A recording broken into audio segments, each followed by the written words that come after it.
Hey guys, it's Brandon here with Priority House Buyers, and want to introduce you Patrick Spruce, our acquisitions manager. I'm the buyer here at Priority House Buyers. And we just wanted to kind of roll into our first ever podcast here, episode 1, season 1, whatever it may be. Our goal with our podcast here is that, we're a family-owned company. We've been buying houses here in Houston since 2009, bought over 400 houses. And, the goal with the podcast is that Pat and I often sit over dinner tables and talk shop, and people often ask kind of what we do and how our business works. And, we just want to share with our sellers that maybe come onto our channel, kind of look at what we do, show some of our investors, whether it's a bank investor or whether it's a private investor, also kind of what we do. So I'm going to kind of turn it over here to Pat. The last couple of weeks have been pretty busy for us as far as buying houses. How's that kind of going? Definitely, yeah. I'd say last couple of weeks we've been able to actually land 4 contracts. Four contracts. I guess as what goes with the business, it's a lot of up and down, but Sure. You hope to get going up. Yeah, I mean, December was a little slow. We kind of know that December every now and then can be slow just through the years. It's Christmas, we had the pandemic, whatever it may be, but January definitely, I think 2021, the rollover just kind of shot everybody off. Let's talk a little bit about those deals. Pick one. Go ahead and start with the first one, and let's kind of talk about what's going on with the seller. How did the seller contact us? What's going on, and how you kind of met with them and walked through the process? Okay, well, actually, I'll backtrack even to one that we got prior to this little mix. Like, for instance, they're in Kingwood, okay, and Hunters Village, I believe is the neighborhood there. So out there, actually, so the main thing is that as they were kind of determining if they were going to be doing work to the property to be able to list it, they discovered cracks and everything all in the foundation and everything. And a lot of times houses with foundation issues then will not qualify for loans. Sure. So they decided, hey, let's see what the investor route can offer. And ultimately we were able to pay a price that was worth it to them. And they did. They sold us that property. And that was just so you basically swapped their time and allowed us to come in and do the work. So we bought the property as is, and I think we're going to get a structural engineer out there and then repair the property. So that's a good one. What's kind of the next one you think? Then I guess another one. This one actually came through the MLS down in Hitchcock. We rarely kind of land houses through the MLS, Sure. Just because it's a broader avenue of folks offering on them. But that particular property actually flooded back in Harvey. We actually did a property in that neighborhood right after Harvey flood. Right. And then so the investor, first of all, the homeowners ended up selling to another investor who then tried to rehab the property. They made it about 75% of the way before kind of giving up. Sure. And, I would say that for that type of situation, a flood house is probably not a good spot for a rehabber to begin with. For maybe a new investor. A new investor, that Sure. is correct. I would leave that to folks who really kind of know their numbers. We have a lot of experience with flood houses. Yeah, I mean, with Harvey, I think we had 13 houses that had flooded, and you and I drove around for 2 days Right. trying to get to access to all the houses. But the interesting thing I think about, so 2 things in there. We have been in that subdivision already. So we kind of know the demographic. We know the exit strategy on that particular one. The key also, I think, on that one is that's a licensed agent that kind of reached out to you. We love agent referrals. We both of us are licensed agents here in Texas. Yes. So if you are a real estate agent, and we do pay a referral fee, and we can kind of walk that route. But that option is always available. So what do you have next? Any other ones? Okay, and we recently, I guess it was last week, I believe it was, we actually closed on a house out there in Pasadena. Okay, sure. That one's in Red Bluff Terrace, which kind of, you're going down 225. It's one of the first exits there. I think Allen, Genoa, or what have you. Sure. And so, yeah, we were able to purchase that property. That's actually a really clean house. Right. If you're surfing through our YouTube videos, what have you, you might see Brandon out there dealing with some foundation issues or what have you. But But no, that's a very clean house. It was in really good shape, had the original wood floors and all, which are really nice to have. Yeah, and that particular property, we'll talk about a little bit on the backside here when I kind of get to the rehabs, that we're going through. But we'll be in and out of that property pretty quick, and that one's going to require a garage conversion, which we don't normally do garage conversions as an investor.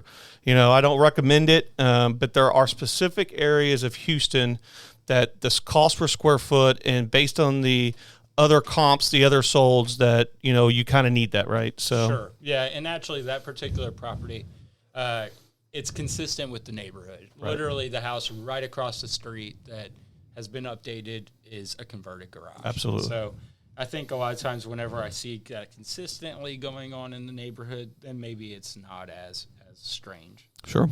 Well, good. Well, any other houses kind of ring a bell? Anything else you want to talk about on the acquisition side? Sure. Yeah. There's a couple more there that were kind of interesting. One of them was actually there in Pecan Grove. Pecan Grove, huh? Yeah. That particular property, it's real interesting. We buy houses quickly, but a lot of times we can actually close a house quicker than the seller is ready. And so that particular property, which it kind of happens there in the southwest side a lot, had some foundation issues. Okay. After kind of laying out his cost and everything that he's going to do, he decided that he's actually moving to Austin area. His time moving back and forth was just not going to be worth it. So he decided, yes, our offer was good enough. And that one I actually met with this morning to go kind of do a final walkthrough on and finalize everything for closing mid next month. Right, so. And that's closing. The key on that one is that we're closing that deal on his terms. His new property there in Austin is not quite not ready yet, but he's in the process of boxing things up. He's getting prepared to go and kind of go that route. So, and that's a very interesting property because it's more of a higher end property than we traditionally see. It's there in Pecan Grove. What's the ARV ring? I can't remember. I think that one's going to be somewhere around 285, give or take, by a 2,100 square foot house. So, right. Kind of up there for the square footage. It is a 1-story as well, which is house that size, kind of uncommon. Majority of them are 2-story. And if you get into some of the, like Pecan Grove, I'm a golfer, so Pecan Grove is a golf course community. The golf course I play out at Katy, actually the single family houses actually bring more value in an older community because they're not having to go up and down the stairs.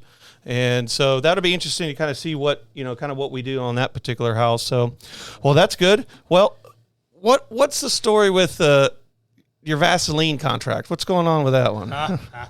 Yeah, she's No, hang on. Let me set the story right here, okay? So Pat went and met with the lady. She called us. Everything is going good. It's at the house is kind of a hoarder house, right? It's got a lot of stuff in it. Mm-hmm. And I don't recall her exact text to you. It was something to the point of, I got to think about this Vaseline offer, something like that. She had a counter, okay, that she said that was more acceptable to her, and that wouldn't require as much Vaseline. Oh, okay. So, that was real interesting. I'm still in communications with her. Right. There are some health problems and things as well going on that are kind of messing with the timeline there, but ultimately, we did agree to her counteroffer. So that's always interesting when you make an offer, someone counters you, and you kind of, push it through and, okay, we'll take the deal to accomplish the seller's offer.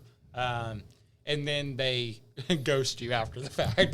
That's always interesting. Well, I mean, we came to an agreement. We actually, she countered us. We kind of met in the middle, done deal. And then, that contract is still out there, but you never know when somebody's going to be in the right position. I know there's health stuff involved in that one. That said, hey, Brandon and Pat, I'm ready to kind of get this done with. So, well, good. Well, any other things happening as far as acquisitions? Well, I guess there's actually, lastly here, I guess there's a couple houses, but one of them that was kind of interesting, going through airship situations. Okay. That was pretty interesting over in Terra subdivision. For those that are familiar with Fort Bend County, Fort Bend. so Right.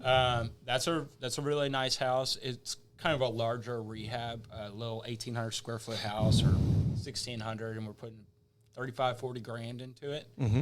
But more than that, there were some title issues. I was dealing with the family.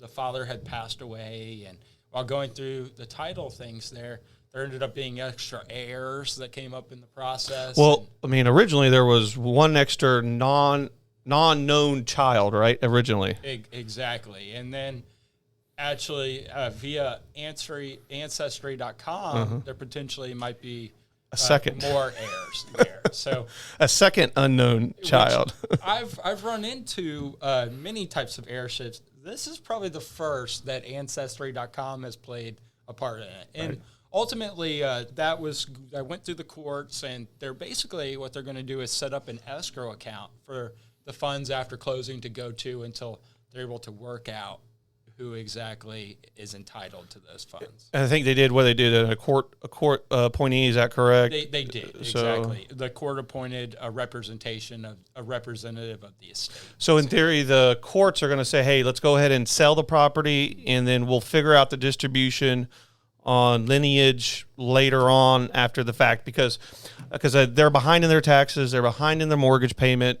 All parties agree, I think, to sell the property. It's just a fact of what ownership each party plays, right? And that's what it is, too. And, of course, a lot of the reasons why the property has not sold at this point is because the heirs that were discovered, of course, aren't in agreement. Sure. So, ultimately, the folks we're dealing with were the true owners, and they're going to be able to handle it. But a little bit interesting of a situation.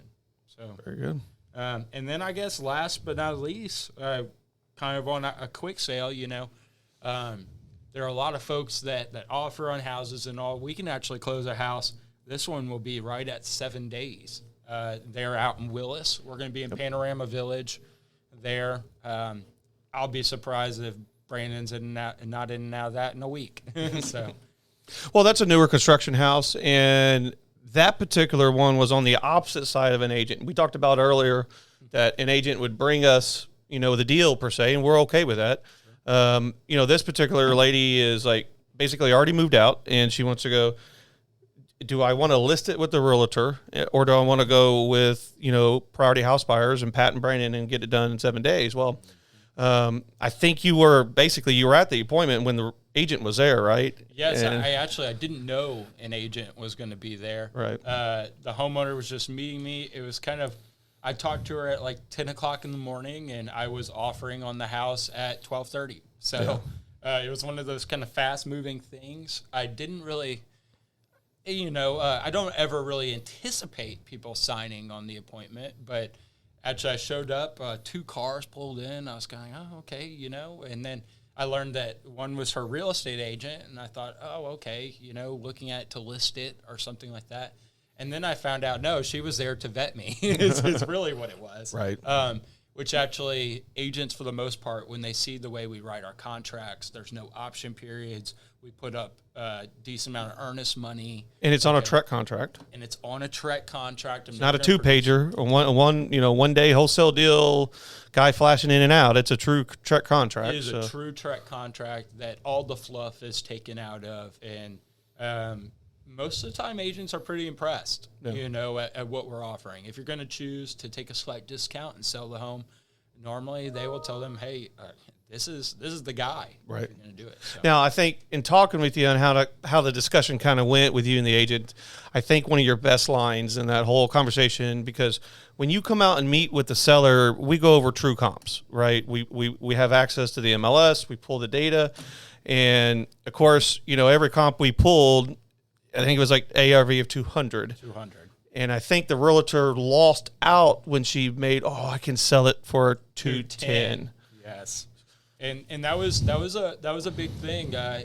Talking with the agent, she was from the Panorama area. That was her market, so to speak. And me coming in and speaking to her, she was trying to sell the sales price. And when I told her, I said, you know, I really don't think the data's there for that. I said, 210's a little rich for me. Sure. You know, I really thought it was 200.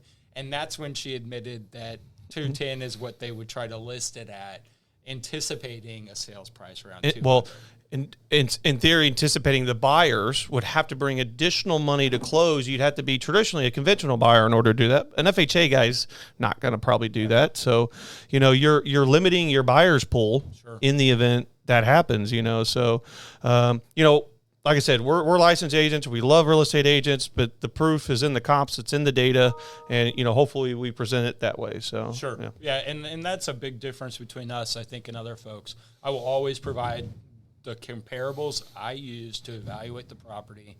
They're not cherry picked. I'm not trying to mislead folks. I've had people tell me that the same comps I give them is what their agent had just given them. So I take a lot of pride in that. Well, good. Well, want to swing things around and talk a little bit. Yeah. So what I think you've had quite a few contracts come in on the sales side there, on the disposition of our business. Yeah, as on the sales side, on the distribution side, things are hot right now in Houston. You know, inventory is remaining low. I think you know, HAR came out 1.9 months right now on average, which is a relatively extremely low volume of inventory. So I think we had 12 listings. 7, 8 of them are under contract. So, you know, I think there's two reasons for that. Obviously, the inventory is one of them. That's a major one. Cost of funds, interest rate is a big key. Sure.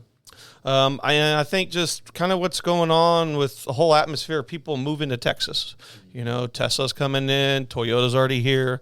You know, nothing new there, but people need a place that they want good operations in business. They want, you know, good taxing. They want a good opportunity for business climate, and affordable housing, and Houston provides that. So, you know, a couple of the houses we got to get through inspection, but not too worried about them after the amount of money we put into some of these houses. But so, yeah, we're going to have some decent sized closings in the coming months, and, you know, I need some houses to buy. So, and that's a little bit of a game that I think we constantly play. As I was speaking actually with one of my homeowners, sellers this morning. In a perfect world, we would sell one and buy one. Does it ever happen that way? but it does not. No, it does not. So. Based on how it works with our family company, either Pat's traditionally having a fantastic month, or I'm having a bad month, whatever it may be, or we flip the roles in reverse. So always a little give and take there, and all. And then I think there was a little bit of word of some owner finance. A transaction coming up as well. Yeah, we've got a couple. We do offer seller financing as part of our financing clause. So we love our owner finance. If you've got a documented income and 6 months of banking statements, and you have verified employment, normally we can get you financed. So that is always available with any of our houses that we put on the MLS. And I think we've got. Last month, I believe we did 3 notes, and then we've got another couple notes that are in cycle right now. The particular note you're talking about is in Missouri City, newly developed 2-bedroom, 1-bath, and a very, very cost-effective house. $95,000 on the resale. I think we put about 20 in it. So with the new AC. And, that particular buyer has been here in the States for 3 years, has paid taxes. And needs a new home for his family. He's living in an apartment. His family's living in an apartment, and this is an opportunity to live in a newer place because it's been newly rehabbed, but also they own it, Sure. and that's key. So, we're in the process of going through the RMLO service with him. He's got all of his documentation ready to go. With the owner finance loans, we can close in 15 business days, give or take, as long as we got everything lined up. So, yeah. Sure. Yeah, and that's not happening on the retail market right now, that's for sure. We've had a couple delays on the FHA conventional side, sure. So. Okay. What about rehabs? So let's talk a little bit about rehabs, just kind of where we're at in the rehab process. Sure. I mean, we've got, I think I've got 4 rehabs going on right now as we speak. So those are houses you bought November, December. We're able to get to them. I think right now our biggest rehab right now is in Channelview. We probably have one more week left. That's going to be a fantastic owner finance situation. So I think price point on that particular one, it's a 4-bedroom, 1-bath house. It's going to be completely remodeled. What do we say, 150, 155? Something like that. Right in there. Exactly. And we actually, a couple of years ago, 3 years ago, we actually owner financed another house in that neighborhood. A couple houses down, right? Yeah. And actually that seller lead was a referral, I think. Yes, from the original owner of the other house. Of the other house. That's right. Yeah. That property was actually a short sale that closed, if you can believe that. But that was a short sale that we purchased, and then I actually still sourced the lead through Facebook for the house we just purchased. But ended up, when I talked to him, I said, "Oh, I recognize that street." And they're, "Well, my mom sold the house on that street." And we figured out that same people somehow sourced all the way the down. Second time. Yeah, and so we just started. We got a big house up in Humble that we're doing off Kingwood Drive. That was actually a wholesaler, a good quality wholesaler at that. Had good ARV numbers, had good repair numbers. We're doing the demo on that. I mean, taking off the whole back porch. The square foot on that's what, 2,300 square feet, give or take. 4 bedrooms, so probably be done. That'll be a little larger rehab. That'll probably be 4 weeks, kind of give or take on that one. Then another one we got down there in Pasadena, the house that actually you just purchased. I mean, what did we close on it last week? Yeah, just about. We had demo guys in there, foundation guys in there. The house is super clean. I bet you we'll be in and out in about 8 to 10 days, kind of give and take on that one. And the thing with that is that we're going to be done, and our 90-day FHA anti-flip rule won't even be near it. I mean, I can't even offer FHA financing.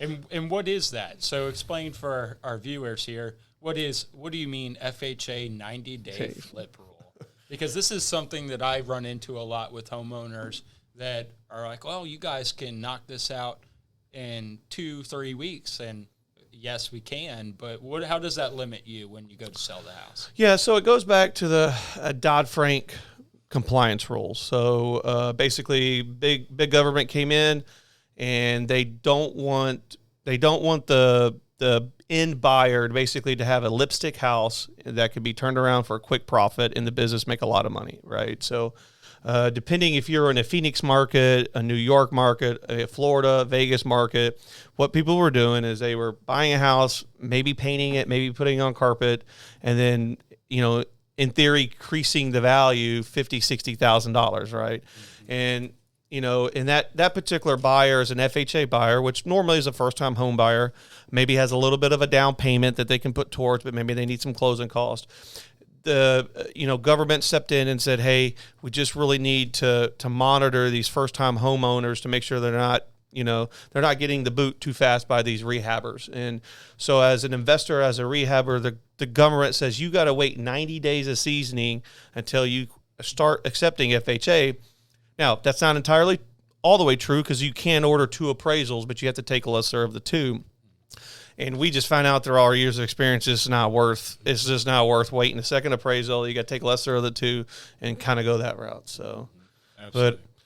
But yeah, so, those 3-4 rehabs that we have going on, I think our funnel is going to be really solid, come February for rehabs. So, we'll keep the machine going for sure. So, anything else? Well, and then I guess, what were we doing this past weekend? This past week. So, so Pat and I went to our first ever barbecue competition. So, we enjoy barbecue at home, backyard warriors.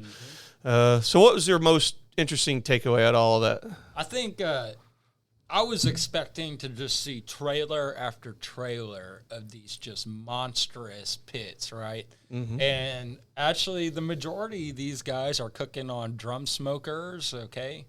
And those are the 55-gallon just drum barrel everything smokers. From, powder-coated and shiny to rust on the outside. I mean, looks like they found it outside. Sure. Just put it together. So well, there's the drum smokers are fantastic, and there's a huge trend on the local circuit to move into the drum smokers. So it doesn't cost you $10,000, $20,000 to buy a big old trailer. Fully insulated smoker, all this and that. You can buy a good quality drum smoker. We talked to a couple guys that build them. Sure. You can start out at $500. And then you have one drum smoker that only does brisket, one that does chicken, one that does ribs, and you can have a competition style setup for $1,000, $1,500 plus cost, plus other meats and whatever stuff you got to do. But man, I tell you what, the craziest thing for me, I kind of anticipated the drum smokers, kind of popping up because I just going through Facebook, knowing the guys I know, but the glazing of the brisket was the most. It's the most, as a true-hearted Texan barbecue lover. But you got to think about it. The judges only get one bite. You just get one little piece, and the taste palettes change, and everybody's doing glazed briskets, literally, not Texas salt and pepper. Every part of it, they're glazing. They're glazing briskets, which I thought was a Texas sin, and sure enough, apparently that is what's winning now. And the true guys out there, they're not proud of it either. Yeah. Glazing their briskets. Yeah, some of them had some anti stuff to say. But I tell you what, that was good. So would you go back again? Or? Yeah, absolutely. Yeah, I think. To judge, to compete, just to go see? Or I think judge, and then I think I could see myself out there cooking. I agree. I agree. With the right type of setup, right process, it's like flipping a house, right? You kind of, once you get your methodology right and you practice right, you'll be good to go. So, you cook anything this weekend? I don't have any plans this weekend. I think I'm working on a picture frame that I've been working on for about 2 months. With your wood saw? Yeah. There you go. Well, good. Well, I think I'm gonna do some spatchcock chicken. I think this week. I am home. We don't have any plans. Weather is gonna be good, so I'm hoping to get some little practice in on some chicken, injection. Cutting them up and everything. We'll remove the spine, and then, I think one of the things I saw, and I've seen it done. Do the grill grates on it? I'll do the grill grates on it. But I think one of the things that we saw, I got to figure out is how to get the barbecue rub underneath the skin and pull the skin back and then put the pins in. The pins were interesting. So, that was a really good idea, because I find on chicken, when I can get underneath that skin and get the rub in there, best tasting chicken. Well, I'll tell you what, we'll try our best. Well, guys, hey, it's Brandon here and Pat with Priority House Buyers. You guys can find us at PriorityHouseBuyers.com. Fill out the simple form there if you'd like for us to come out, maybe meet with you. There's no obligation on a potential offer. Also, if you have an investor that's local here, and we can talk about that, just reach out to that number on that website and kind of go forward from there. Thank you, and have a great day. All right, take care. Thank you.